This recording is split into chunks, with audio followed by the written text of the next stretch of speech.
dalam persekutuan kita hari ini dari kitab Ester pasal 9 dimulai dari ayat 11 hingga ayat 19. Ester pasal 9 ayat 11 hingga ayat 19. Kita akan membacakannya secara bergantian.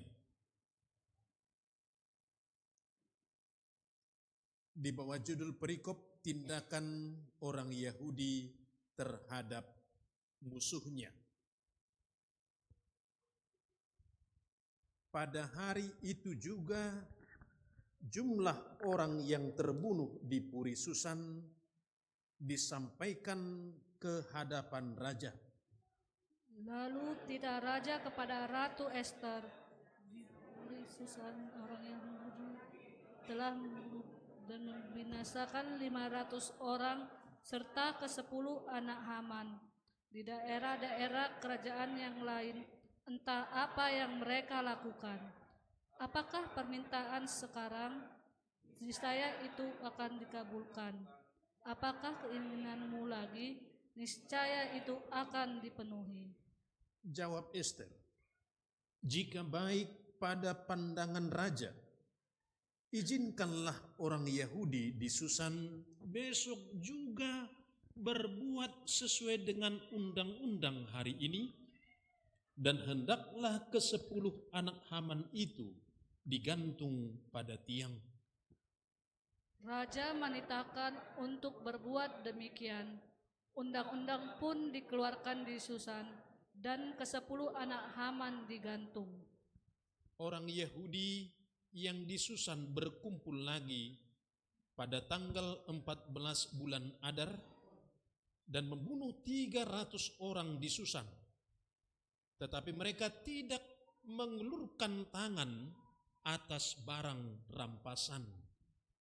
Adapun orang Yahudi di lainnya yang ada di daerah kerajaan berkumpul dan mempertahankan nyawanya, lalu aman dari musuhnya.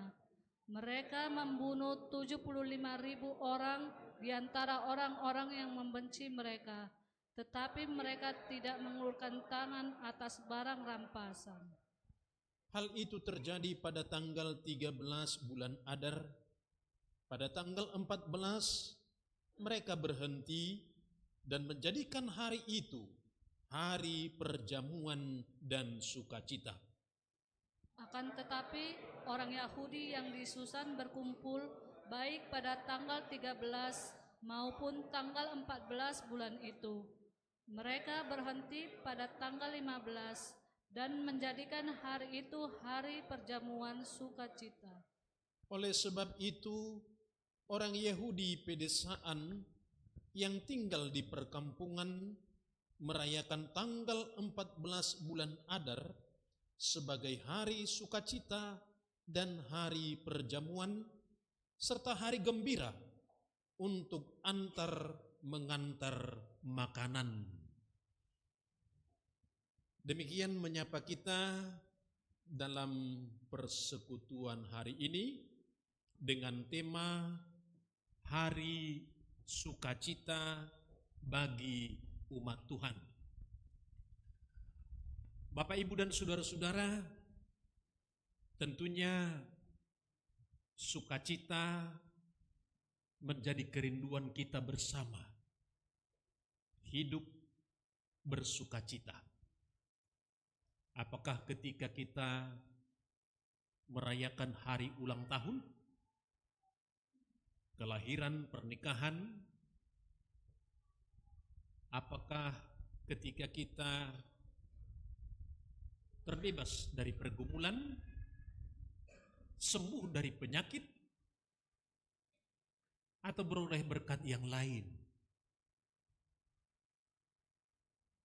Namun semua sukacita itu hendak ditegaskan bagi kita. Sukacita kita yang kita alami harus terhubung kepada Tuhan. di tempat tinggi. Karena kita percaya bahwa sukacita itu bersumber dari Tuhan kita. Amin. Sehingga kita senantiasa berharap curahan berkat Tuhan agar kita mengalami sukacita dan melimpah dengan ungkapan syukur. Demikian dalam kitab Ester yang disampaikan bagi kita dalam persekutuan hari ini, bahwa kitab Ester adalah salah satu bukti bagaimana penyertaan Tuhan dan juga pertolongannya bagi umat kesayangannya. Ini menjadi kesaksian sepanjang masa dan menjadi kesaksian bagi kita dalam persekutuan ini. Sehingga melalui kuasa penyertaan Tuhan ini, benar-benar yakin Tuhan bekerja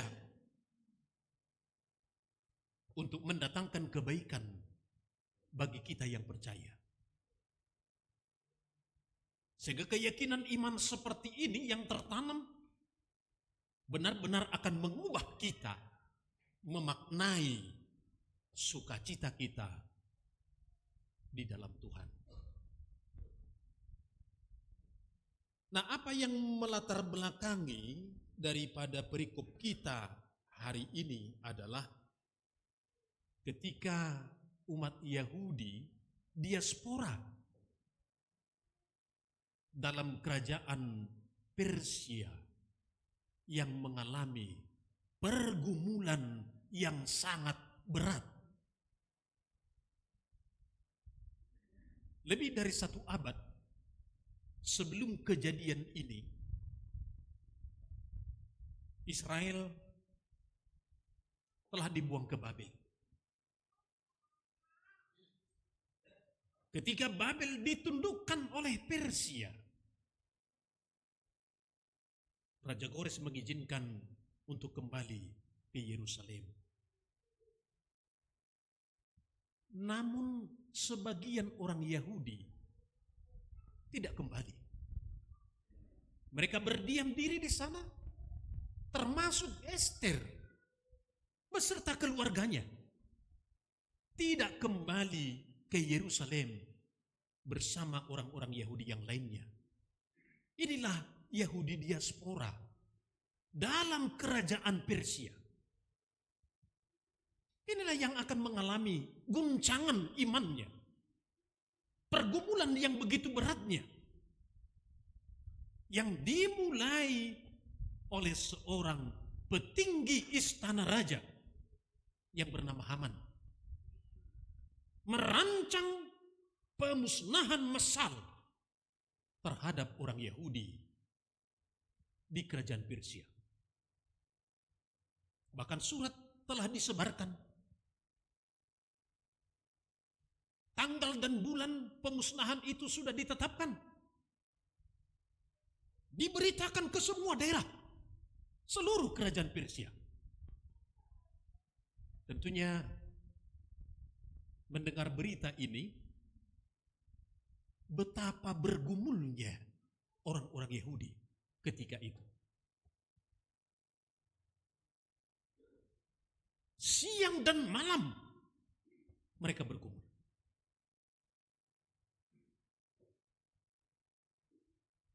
Tetapi oleh kasih Tuhan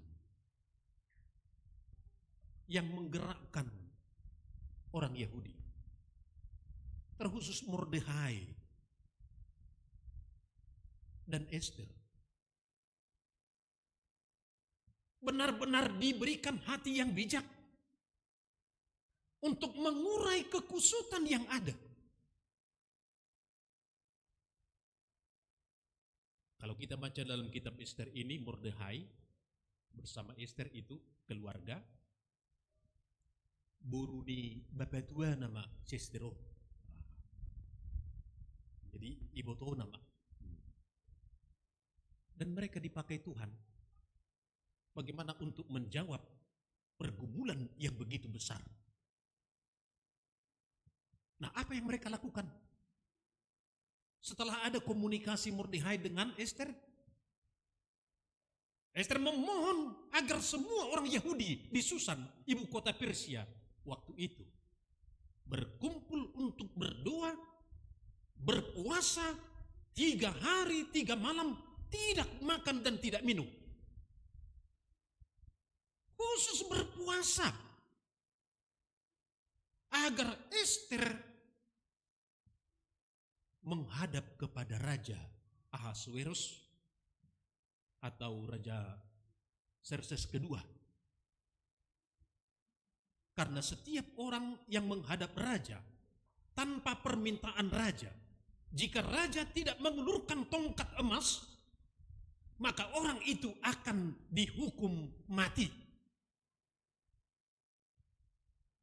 Maka Ester memohon doa, biar Tuhan yang menyertai ketika menghadap raja. Jika harus mati, biarlah aku mati. Ini yang terucap dari Ester.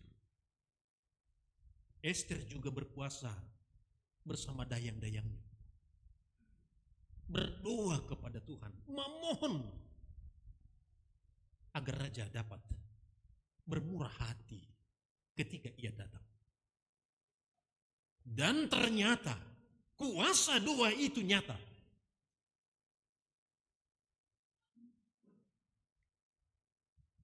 Begitu Ester menghadap raja dan raja mengulurkan tongkat emasnya, sehingga semuanya rancangan sebagaimana yang diinginkan oleh Ester, orang-orang Yahudi, benar-benar akan terjadi. Nah, dimulai dengan rancangan Haman, seorang petinggi istana raja, hendak memunahkan orang Yahudi diaspora. Ketika undi dibuat mereka, jatuh pada tanggal 13 bulan Adar. Dalam 1 hari itu, orang Yahudi harus dimusnahkan di seluruh kerajaan Persia. Itu sebabnya bagi orang Yahudi ada pemahaman yang begitu kuat tentang kitab Ester. Biar semua kitab yang lain hilang, asalkan kitab Ester tidak hilang. Karena ini pemusnahan massal yang akan dilakukan. Namun Tuhan sanggup membalikkan keadaan. Apa yang dirancang manusia, Tuhan yang menentukannya. Rohani Jolma marsakap dalanna, Tuhan Jehovah patotu lakana. Demikian. Dan inilah yang terjadi kepada umat gembalaannya.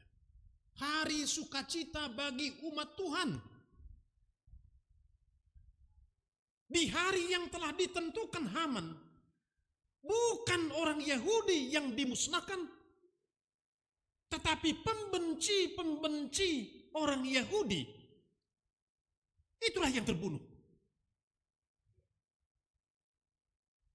Sebab Ester memohon untuk membatalkan titah yang telah dikeluarkan, yang dimeteraikan oleh cincin raja.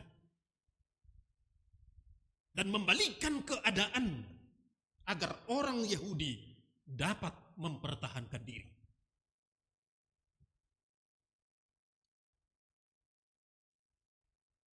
Sehingga melalui kuasa Tuhan, benar-benar kebalikannya pun terjadi. Di hari itu juga, bahwa orang-orang Yahudi terluput dari pembunuhan. Bahkan mereka membunuh musuh yang datang kepada mereka.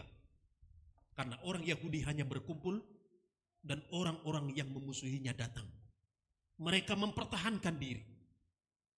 Demi mempertahankan diri, tentunya mengalahkan musuh-musuhnya. Artinya apa yang dirancang, rancangan kejahatan oleh manusia dapat ditepis oleh Allah. Maka diputar balikkan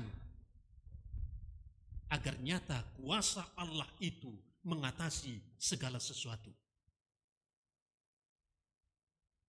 Sama seperti apa yang dialami oleh Yusuf.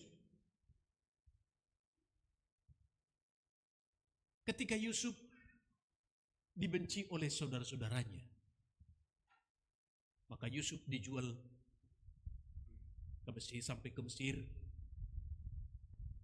Tapi pada akhirnya setelah Tuhan memberkati, menjadi orang kedua di Mesir, saudara-saudaranya datang. Ia memperkenalkan diri. Apa yang ia ungkapkan kepada saudara-saudaranya? Memang kamu mereka-rekakan kejahatan kepadaku, tetapi Tuhan mereka-rekakannya untuk kebaikan. Dapat mengubah segala sesuatu. Haman juga merancang kejahatan, tetapi kejahatan itu menimpa dirinya dan keluarganya. Bahkan anak-anaknya 10 disulahkan mati hari itu juga. Kemenangan ini yang dirasakan oleh orang Yahudi adalah kemenangan iman.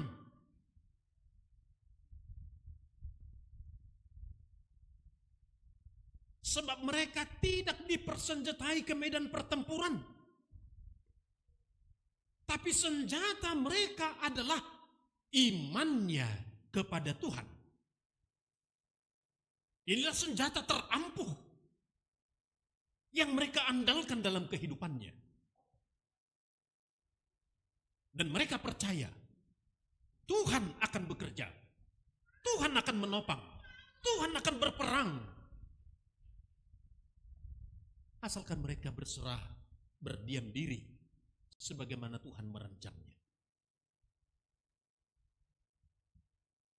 Aube marporang humok kopamu asal ma hohom hamu. Demikian Tuhan bersabda. Aku yang akan berperang dan kamu diam saja. Mereka hanya berkumpul. Musuh datang, tapi Tuhan yang berperang. Bagaimana mereka dapat mengalahkan musuh-musuh yang datang? Bapak, Ibu, Saudara-saudara, apa yang diungkapkan juga dalam perikop kita ini, bahwa mereka tidak mengulurkan tangan untuk barang rampasan, walaupun itu dimungkinkan, walaupun itu diizinkan, tapi mereka tidak melakukannya. Karena tujuan utama adalah mempertahankan hidup, mempertahankan diri, menegakkan keadilan, kebenaran. Bukan karena keserakahan, bukan karena ekonomi yang sulit. Mereka tidak mengambil barang rampasan dari yang mereka taklukkan. Tidak memakai kesempatan itu untuk memperkaya diri. Apapun yang mereka lakukan melalui iman percayanya kepada Tuhan, biarlah berkenan di hadapan Tuhan, karena mereka menjaga hidup dalam kekudusan. Karena ini adalah jawaban dari dua-dua mereka, kemenangan rohani yang sejati.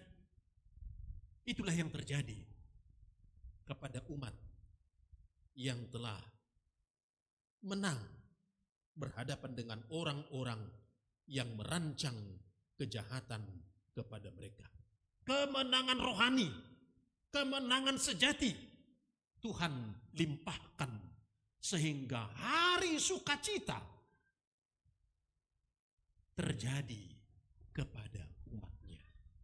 Itulah tema kita hari ini, hari sukacita bagi umat Tuhan. Maka setiap tahun orang Yahudi merayakan hari sukacita ini yang dinamakan Hari Raya Purim. Purim undi. Jadi ketika tiba waktunya mereka merayakannya bersukacita. Dan ungkapan sukacita mereka nyata. Hidup yang melimpah dengan syukur atas pertolongan Tuhan. Selanjutnya mereka berbagi berkat di antara mereka, bahkan juga kepada orang-orang yang tidak berpunya. Mereka berbagi berkat oleh sukacita yang Tuhan beri. Karena sukacita itu senantiasa terhubung kepada Tuhan, si pemberi berkat. Inilah sukacita. Sehingga benar-benar menantikan rancangan Tuhan, rancangan damai sejahteranya terjadi kepada mereka. Dan itu juga yang menjadi kerinduan kita bersama sebagai umat Tuhan dalam gembalaannya. Bagaimana kita berhadapan dengan pergumulan seperti orang-orang Yahudi pada zaman itu, yang walaupun berbeda, apa yang kita alami, apa yang kita hadapi, apa yang kita pikirkan dan apa yang kita rasakan. Tetapi kita percaya Allah sanggup mengubah segala sesuatu. Pergumulan menjadi sukacita.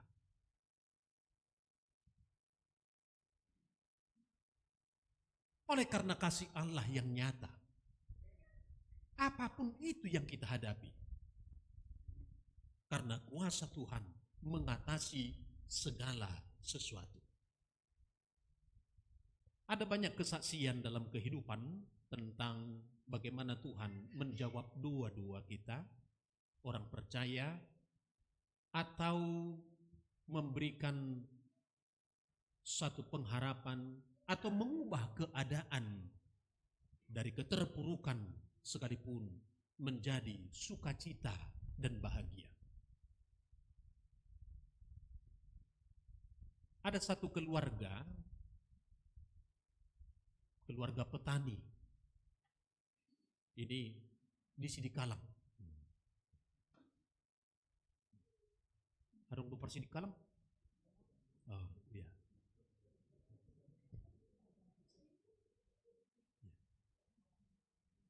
Keluarga petani ini menanam cabai, tetapi yang tumbuh adalah tomat.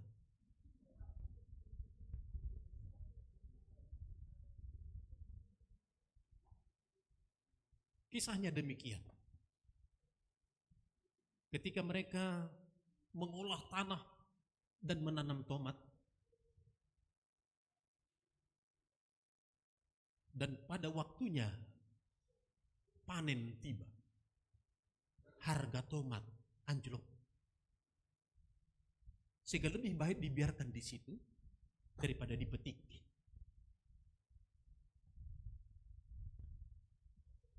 Mereka tidak kalah semangat untuk melanjutkan, mengolah kembali dan menanam tomat. Berbuah lebat, tetapi harga anjlok. Keluarga ini berpikir, biarlah kita petik. Kita berikanlah kepinahan lubuh.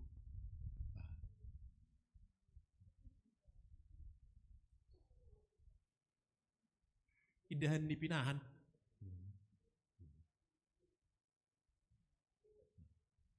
Mereka memetiknya dan memberikannya kepada pinahan lubuh. Lanjut lagi mereka mengolah tanah ini. Kita coba menanam cabai. Mereka menanam cabai, tapi dengan semangatnya mereka mengambil pupuk kandang dari ternaknya di belakang rumah dan memasukkannya ke setiap pohon cabai yang tanamnya. HP mohok dupe. Napuni pinahani. Mohok. Ay lupa mah. Jadi malus. Madili mamati. Apa bahasa Indonesianya madili? Itulah. Madili mah. Kita biarkan saja. Tak pula bangun lebih hidup. Lo mama ate sumangan. Sebulan, 2 bulan. Tapi ring jodoh menangahan lu sunuk tadi sih. Ternyata tomat sudah tumbuh. Sian napuni pinahani.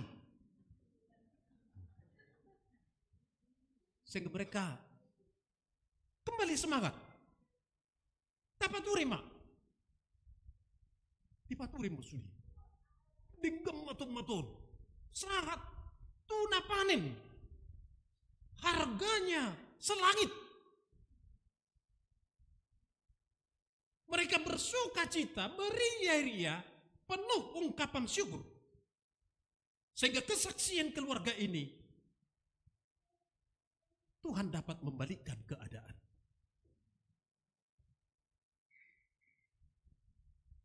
Dari keterpurukan sekalipun, Tuhan dapat mengangkatnya lebih tinggi. Artinya kejadian seperti ini tidak banyak yang mengalami. Tapi mungkin dalam bentuk lain kita pernah mengalaminya. Kesaksian-kesaksian kehidupan bagaimana Tuhan bekerja untuk mendatangkan kebaikan bagi kita. Ini salah satunya. Sehingga benar-benar akan mengingatkan kita seperti apa yang terjadi kepada umat Tuhan di kerajaan Persia yang tidak mungkin ternyata dimungkinkan oleh Tuhan. Itulah kuasa Tuhan mengatasi segala sesuatu. Sehingga kita benar-benar percaya dan mempercayakan hidup kita kepada tuntunan Tuhan. Agar kita tidak berputus asa ketika kita berhadapan dengan hidup yang jauh dari mudah. Tapi kita tetap berjuang untuk itu. Karena kita tahu rancangan Tuhan adalah rancangan damai sejahtera. Agar kita mengalaminya. Sukacita itu. Sama seperti umatnya yang bersukacita oleh kemenangan yang Tuhan beri. Penuh dengan ungkapan syukur dan juga puji-pujian kepada Tuhan. Nah, ketika Tuhan memberikan berkatnya bagi kita, mungkin waktu.